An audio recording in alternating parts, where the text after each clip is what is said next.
This is The Space Shot, episode 250 for January 19th, 2018. Gemini 2 and New Horizons. Hey everyone, welcome to The Space Shot, your daily space history, pop culture, and news fix. I'm John Molnix. On January 19, 1965, the uncrewed Gemini 2 test mission lifted off on a suborbital flight to examine the spacecraft's re-entry capabilities and systems.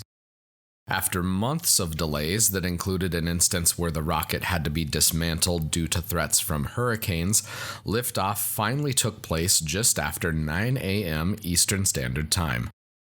Onboard computers automatically controlled the Gemini spacecraft and initiated the retrofire sequence that brought the capsule back to Earth.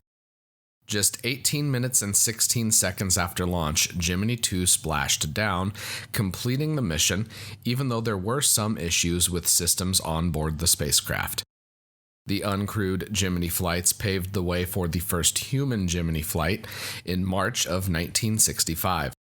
I'm looking forward to talking about Gemini 3 because it's the first mission that astronaut John Young flew on. Be sure to subscribe to the podcast so you don't miss that episode in March. Now that we've talked about a suborbital mission, it's time to enter deep space with New Horizons. New Horizons launched on January 19th, 2006. Its destination, Pluto, and beyond into the Kuiper Belt. The New Horizons mission was the first New Frontiers class of missions that NASA has launched. Others include Juno, which is currently exploring Jupiter, and the other is OSIRIS-REx, which is scheduled to visit the asteroid Bennu. After a gravity assist at Jupiter in 2007, New Horizons entered the extended cruise portion of its mission.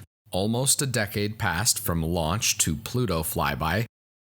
At launch, New Horizons was moving incredibly fast, just over 36,000 miles per hour, the fastest speed that a spacecraft has traveled away from Earth. New Horizons was moving so fast that the trip from the Earth to the orbit of the Moon took about 8.5 hours, which coincidentally is just a little bit longer than the time it takes me to road trip from Loveland, Colorado to Wichita, Kansas to see family. Too bad the speed limit on I-70 is only 75 miles an hour. After waiting nearly a decade, it was time to image Pluto. The approach was tantalizing. Each day, a new image showed Pluto in greater detail than ever before. During the flyby, New Horizons went radio silent, so its instruments could be pointed at Pluto for the duration of the brief encounter. The surface features that were observed were striking, and if you want to know more about the mission, check out episode 61. I've got some fantastic news that I am super pumped about. In the next episode of the Cosmosphere podcast, we're going to be talking about Pluto and New Horizons with some of the New Horizons team members. A big shout out to everyone at the Cosmosphere that's helped coordinate this episode. I'm really looking forward to recording it.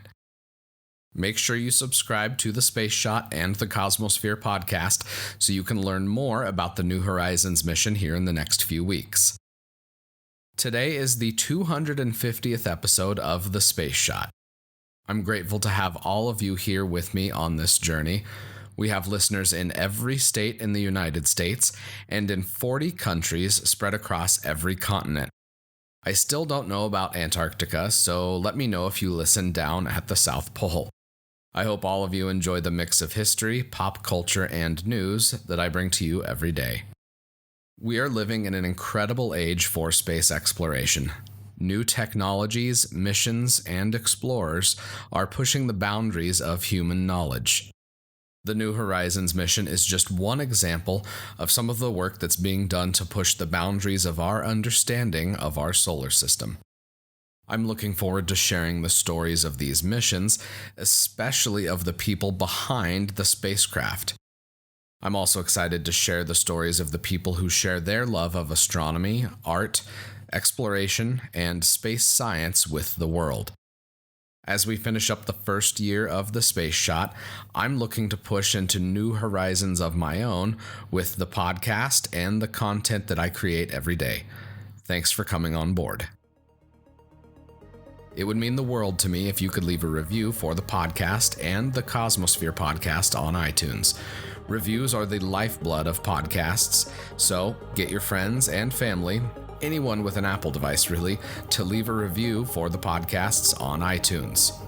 Android listeners, you can still leave reviews as well. They're all appreciated. Also, make sure you hit the subscribe button. That way you don't miss any of the daily episodes. As always, the show notes have more information on today's episode. You can hit me up on Instagram and Twitter. Find me at John Molnix. I'm always up to chat. You can also connect with me on Facebook. Just search The Space Shot or click the link in the show notes. Tomorrow, Buzz's birthday. I'm John Molnix, and I'll catch you on the flip side.